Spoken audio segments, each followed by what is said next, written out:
আসসালামু আলাইকুম। এই টাকা দিয়ে গরু পাবো? মুরব্বি আসসালামু আলাইকুম। এখানে কত টাকা আছে আনুমানিক? হাতে তুলে বুঝতে পারবেন তো? আনুমানিক 50,000 একদম রাইট। এখন আমরা কোন গরুর ব্যাপারে কাছে যাই এবং রমজান না সামনে মাহে রমজান। আসসালামু আলাইকুম ভাই, ভালো আছেন? আচ্ছা গরু এখন নিছেন? নেই। বাজেটে মিলে না বাজেটে মিলে। আমি 50,000 টাকা দিয়ে গরু পাবো? হ্যাঁ? 50-60 আসসালামু আলাইকুম। গরু ব্যবসায়ী কেউ আছে না? আসসালামু আলাইকুম। আচ্ছা একটা গরু নিতে যাচ্ছি 2 মণ থেকে 2.5 মণ।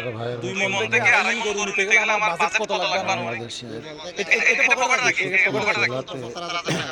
2 মণ 2.5 মণ গরু নিতে 70-75,000 টাকা। তাহলে পকেটে আছে 50,000 টাকা। খুবই ভালো। কেমন গরু পাওয়া যাবে? এগুলো বাজেট কত আনুমানিক এই যেগুলো? ওই 64 জেলাতেই একটু এদিকে আসো, সুফিক। থাকে।